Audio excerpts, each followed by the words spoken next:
Assalamualaikum warahmatullahi wabarakatuh. Tabi pun, saudara-saudara mahasiswa baru, pertama kita panjatkan puji syukur kepada Tuhan Yang Maha Esa. Pada hari ini kita diberi kesempatan, kesehatan untuk dapat bersama-sama melakukan kegiatan ini. Semoga Allah Subhanahu wa Ta'ala selalu melindungi dan memberi sehat selalu pada kita semua. Amin. Adik-adik mahasiswa, pertama kami dari Sivitas Akademika Universitas Bandar Lampung, khususnya Fakultas Teknik Universitas Bandar Lampung, mengucapkan selamat datang kepada adik-adik mahasiswa semua di kampus Universitas Bandar Lampung. Pada kesempatan ini kita akan membicarakan, menyampaikan hal-hal yang perlu adik-adik ketahui. Pada kesempatan ini kita memulai kegiatan untuk pembelajaran di Fakultas Teknik. Jadi adik-adik alhamdulillah sudah diterima oleh rektor sebagai mahasiswa di Universitas Bandar Lampung. Nah, karena kondisi jadi kita sedang mengalami pandemi, ya terpaksa PPK kita melakukan dengan cara virtual seperti ini. Namun diharapkan dengan kegiatan seperti ini tidak mengurangi niat dan semangat adik-adik untuk melakukan kuliah di Fakultas Teknik Universitas Bandar Lampung. Adik-adik mahasiswa baru, ya seperti yang saya sampaikan bahwa alhamdulillah kondisi Fakultas Teknik pada saat ini ketiga program studi sudah memperoleh akreditasi dengan nilai yang sangat baik sekali. Nah, ada pepatah mengatakan bahwa tak kenal maka tak sayang. Untuk itu saya akan mencoba menyampaikan posisi ya daripada Universitas Bandar Lampung ini adalah merupakan suatu perguruan tinggi swasta yang berdomisili di kota Bandar Lampung. Ya, alhamdulillah kita berdasarkan hasil penilaian dari L2 Dikti Palembang, perguruan tinggi swasta kita ini masuk dalam kategori terbaik di Sumatera bagian selatan. Nah, Universitas Bandar Lampung ini dibina oleh suatu yayasan yang dikenal dengan Yayasan Administrasi Lampung. Yayasan tersebut berdiri pada tahun 1972. Pada saat itu Yayasan Administrasi Lampung yang diberi nama disingkat dengan YAL itu memulai melakukan kegiatan pendidikan dengan membuka suatu akademi yang disebut dengan AAN, Administrasi Akademik Niaga. Kemudian pada tahun 1984 yayasan membuka suatu perguruan tinggi yang dikenal dengan Universitas Bandar Lampung. Nah, pada Universitas Bandar Lampung pada tahun 1984 itu terdiri dari 3 fakultas, yaitu ekonomi, fisipol, dan teknik. Nah, pada saat itu tahun 1984 Fakultas Teknik yang merupakan program studi yang dibuka pada saat itu adalah program studi teknik sipil. Nah, alhamdulillah pada tahun 1991 Universitas Bandar Lampung membuka suatu program studi baru lagi, yaitu program studi teknik mesin. Dan pada tahun 2000 Universitas Bandar Lampung membuka lagi program studi yang disebut dengan program studi arsitektur, sehingga sampai kondisi saat ini di Universitas Bandar Lampung telah memiliki 3 program studi di Fakultas Teknik.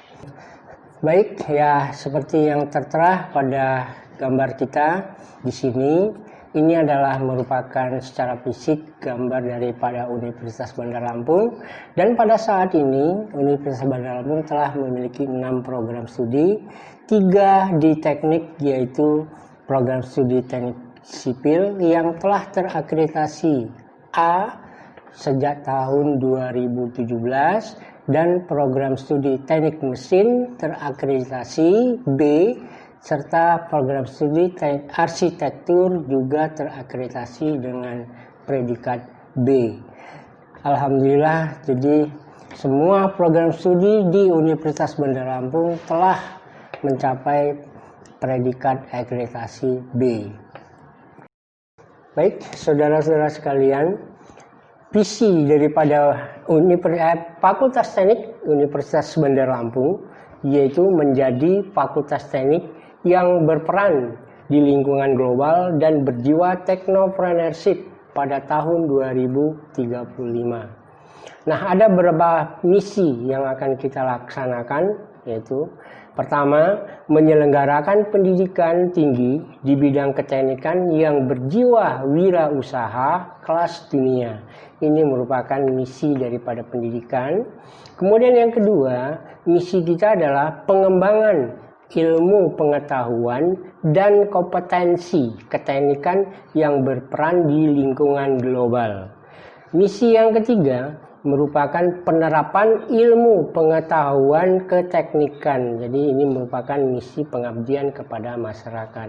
Sementara misi yang keempat yaitu pembinaan sumber daya manusia yang berjiwa wirausaha dan berkualifikasi kelas dunia. Itulah merupakan visi dan misi Fakultas Teknik Universitas Bandar Lampung. Nah, saudara-saudara, ini pengenalan kita bahwa situasi kampus untuk di Fakultas Teknik, ya kita dikenal dengan daerah hijau. Kita ada taman untuk adik-adik mahasiswa untuk melakukan kegiatan selain kuliah, untuk mengerjakan tugas-tugas kelompok dan sebagainya. Nah, ini adalah gambaran daripada ruang gedung kuliah kita. Di sini ada ruang kelas. Nah, di situ ada foto setiap kali periode wisuda. Kita akan tampilkan bagi mereka yang sudah menyelesaikan pendidikan di S1 di Fakultas Teknik.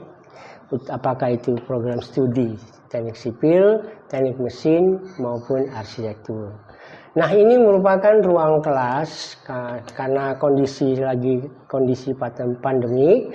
Jadi apabila kuliah offline atau dilakukan di kelas, ini kondisi kelasnya yang kapasitasnya hanya kita batasi sesuai dengan protokol kesehatan, ya. Yang biasanya kapasitasnya sampai 60, sekarang hanya 30 mahasiswa yang bisa melakukan kuliah offline. Nah, bagi yang melakukan kuliah daring atau online, kita mempunyai suatu program UBL Apps. Jadi nanti adik-adik mahasiswa akan melakukan aplikasi UBL App di sini. Di situ banyak konten yang harus diklik. Kalau adik-adik sebagai mahasiswa nanti akan pilih mahasiswa, kemudian diklik akan keluar seperti ini, info UBL App, di mana di situ ada username yang merupakan nomor pokok mahasiswa adik-adik sekalian dengan loginnya masing-masing. Nah, dari UBL App tersebut akan keluar menu seperti ini. Disitulah nanti adik-adik akan melihat apakah ke kondisi belajar daring. Di situ ada info, semua info tentang bahan-bahan kuliah yang akan adik terima. Tetapi di sini adik bisa membaca dan bisa nanti dikonsultasikan melalui aplikasi, apakah dengan WA dengan Zoom atau dengan BlueJeans dan sebagainya untuk pembimbingan isi daripada materi daripada mata kuliah tersebut. Nah, ini merupakan kuliah offline atau langsung tatap muka. Kita tetap memperhatikan protokoler kesehatan. Jadi harus tetap pakai masker, kemudian cuci tangan kita sediakan. Nah, ini merupakan gambaran suasana kampus di Universitas Bandar Lampung. Jadi dapat kita lihat ini kebetulan diambil dari kantin ya. Ini yang kita duduk, pengambilan fotonya berada di kantin Universitas Bandar Lampung. Nah, gedung yang ini adalah gedung perpustakaan, kemudian ada gedung untuk kuliah khususnya di Fakultas Teknik yang dikenal dengan gedung E. Itu persis berada di samping gedung rektorat ya. Nah, adik-adik sekalian, hal yang perlu juga dipahami yaitu tentang struktur organisasi daripada suatu kelembagaan.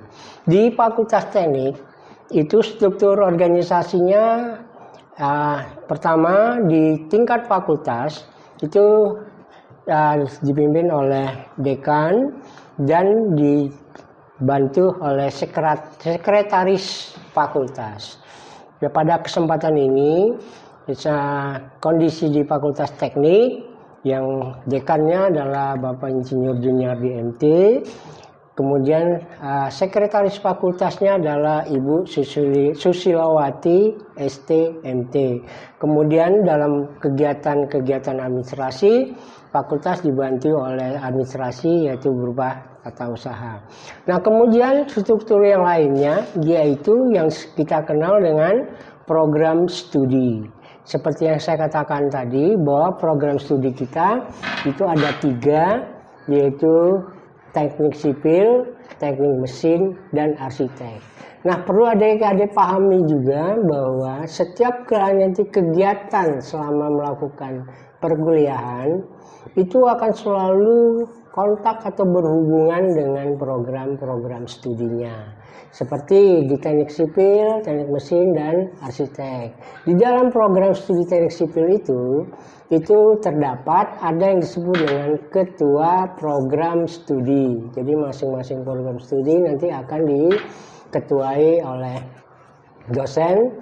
Kemudian setelah ketua program studi itu ada sekretaris program studi. Nah, kemudian baru di situ ada sekumpulan dosen, kemudian ada mahasiswa, ada tenaga kependidikan. Tenaga kependidikan ini merupakan tenaga administrasi maupun tenaga instruktur di laboratorium atau di perpustakaan.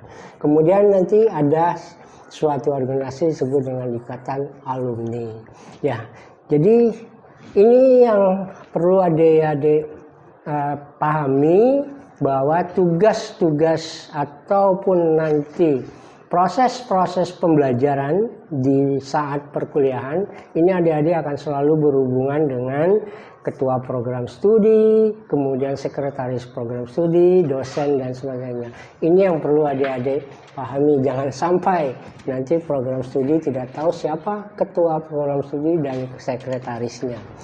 Kemudian selain organisasi yang di tingkat fakultas dan universitas, ada juga yang disebut organisasi kemahasiswaan. Ya, organisasi kemahasiswaan ini merupakan kegiatan dari, oleh, dan untuk mahasiswa. Jadi kegiatan organisasi ini dibentuk oleh mahasiswa, kegiatannya untuk mahasiswa. Ya, jadi organisasi ini ada 2 yang perlu adik-adik ketahui. Di tingkat fakultas itu ada juga organisasi yang sering kita kenal dengan BEM atau Badan Eksekutif Mahasiswa atau DEMA, Dewan Mahasiswa. Ini adalah kegiatan yang sifatnya mengkoordinir adik-adik dan melakukan ekstrakurikuler di tingkat fakultas. Di tingkat program studi ada juga organisasi yang kita kenal dengan Himpunan Mahasiswa Program Studi atau HMPS. Atau sering kita kenal karena kita ada 3 program studi, ada HMTS yaitu Himpunan Mahasiswa Teknik Sipil, ada HMTM Himpunan Mahasiswa Teknik Mesin, dan ada HMTA yaitu Himpunan Mahasiswa Arsitektur. Nah. Ya, baik adik-adik, susunan organisasi di tingkat program studi itu perlu adik-adik ingat ya, karena akan selalu berhubungan dalam proses pembelajaran mulai adik-adik nanti mulai kuliah sampai nanti akan menyelesaikan pendidikan di S1 di Fakultas Teknik. Seperti di program studi Teknik Sipil itu ketua program studinya adalah Ibu Dr. Ani Nuharsana STMT.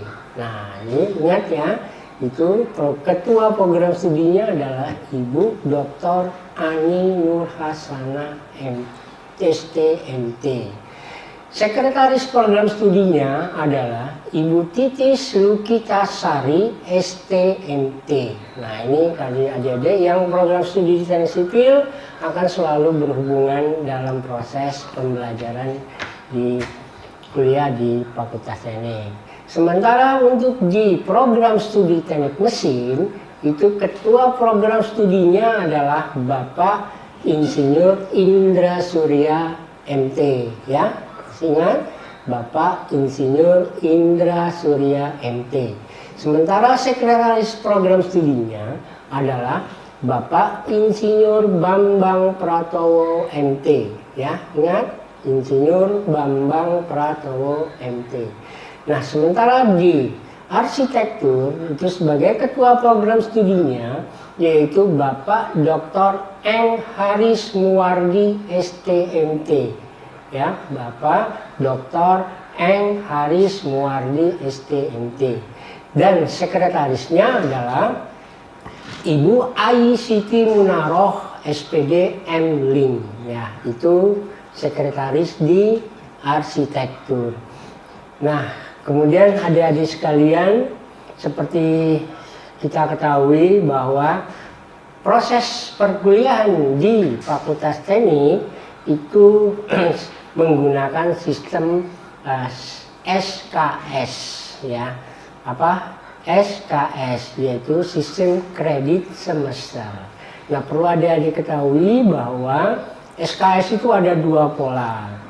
SKS dengan huruf besar yaitu menyatakan bahwa sistem kredit semester yaitu berisikan tentang kurikulum, yaitu kumpulan dari mata kuliah yang akan ditempuh. Kemudian ada sebut dengan indeks prestasi, yaitu kualitas daripada adik-adik selama melakukan perkuliahan, dan juga di situ menentukan masa kuliah atau masa studi. Jadi sebagai gambaran berdasarkan permen, masa kuliah untuk adik-adik menggunakan SKS ini itu bisa ditentukan sama adik-adik sendiri. Kurikulum itu sudah ditentukan dengan jumlah SKS-nya, yaitu untuk sarjana SKS-nya adalah minimal 144 SKS, ya. Nah, kalau sudah bisa menempuh 144 SKS, maka adik-adik bisa menyelesaikan pendidikan sarjana. Jadi bisa 3,5 tahun, bisa 4 tahun, maksimal 7 tahun. Nah, inilah pola pembelajaran menggunakan sistem kredit semester. Pola yang kedua, SKS itu adalah merupakan S-nya kecil, K-nya kecil, S-nya kecil. Itu menyatakan satuan kredit semester. Artinya di dalam SKS kecil ini menentukan bobot daripada mata kuliah tersebut, yaitu yang kenal dengan SKN, satuan kredit semester, yaitu beban kemampuan atau beban kerja atau beban kompetensi yang ada pada mata kuliah tersebut. Misalnya mata kuliah agama 2 SKS, artinya bobot daripada mata kuliah agama itu adalah 2 satuan kredit, ya, berdasarkan hitungan waktu dan kompetensinya. Kemudian di situ juga akan dikenal dengan bobot nilai. Ya, seperti kita ketahui bahwa penilaian di dalam perkuliahan ini dalam sistem SKS itu dinyatakan dalam bentuk huruf. Nah, di Fakultas Teknik penilaian huruf ini yaitu mulai dari A, AB, B, BC, C, D, dan E. Nah, masing-masing huruf itu mempunyai nilai bobotnya, ya. Jadi nilai bobotnya itu adalah merupakan nilai angka dari 1 sampai 4. Ya, seperti A itu adalah dengan bobot nilainya adalah 4. Kalau AB nilai bobotnya adalah 3,5. Kemudian kalau B bobotnya adalah 3. C bobotnya 2. D bobotnya 1. E bobotnya 0. Yaitu kalau 0 berarti dinyatakan tidak lulus, ya. Nah ini dengan sistem SKS berarti adik-adik harus bisa memperhitungkan indeks prestasi daripada adik-adik. Bagaimana cara menghitungnya? Contohnya seperti ini, bisa kita lihat, ya. Misalnya ada mata kuliah, ya, yang akan adik-adik lakukan di situ. Nah, pada masing-masing mata kuliah ini ada bobot SKS. Contoh seperti ini, ada mata kuliah A sampai dengan mata kuliah E. Itu masing-masing mata kuliah mempunyai bobot SKS-nya. Ada yang 2, 3, atau 4. Nah, kemudian nilai bobot yang tadi A itu nilainya 4, ya, seperti yang tertera di sini. Kemudian B 3, C 2, dan seterusnya. Nah, untuk mendapatkan indeks prestasi itu adik-adik bisa menghitungnya yaitu dengan melakukan perkalian bobot SKS dengan bobot nilai. Jadi misalnya mata kuliah A SKS-nya 2, kemudian bobot nilai mendapat nilai A, berarti A itu 4. Berarti SKS dikalikan dengan bobot nilai yaitu 2 dikalikan 4 yaitu 8. Dan seterusnya, mata kuliah B itu dapatnya 9, kemudian mata kuliah C 8, dan mata kuliah D-nya juga, dan seterusnya. Nah, hasil perkalian ini adik-adik jumlahkan. Nah, di sini sebagai contoh kita dapatkan misalnya 28 hasil perkalian totalnya, sementara jumlah daripada SKS yang sedang ditempuh yaitu 15. Dengan demikian adik-adik akan mengetahui berapa indeks prestasi saya, yaitu sebesar 28 dibagi dengan 15. Nah, dapatnya 1,8. Ini contoh, ya. Jangan sampai adik-adik seperti ini IP-nya. Harus IP-nya lebih baik. Harus seperti ini, ya. Itu dimana indeksnya harus di atas 3, ya. Saya rasa semuanya akan bisa.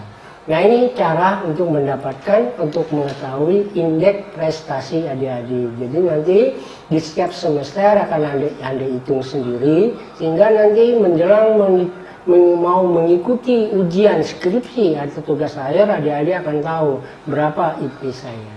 Ya, kalau IP-nya di atas 3 terus, adik-adik bisa akan mengambil mata kuliahnya lebih banyak dan akan lebih cepat mengumpulkan SKS yang dengan target minimal 144. Makanya dalam waktu 3,5 tahun akan bisa menyelesaikan pendidikan tersebut.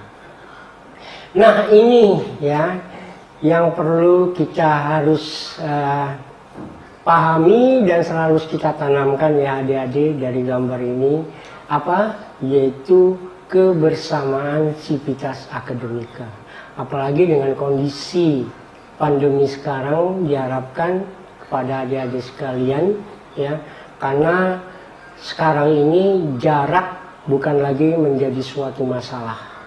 Hanya satu yang perlu adik-adik tanamkan di hati, yaitu komunikasi dan informasi, ya. Karena kita adalah manusia yang merupakan makhluk sosial, tidak mungkin kita bisa berdiri sendiri, ya. Jadi itu harus kita selalu tanamkan kebersamaan, karena kita tahu bahwa semua ini masih dalam proses belajar, ya. Namanya belajar ya memang harus selalu berkomunikasi, ya. Kalau ada masalah jangan ditutupi, ya.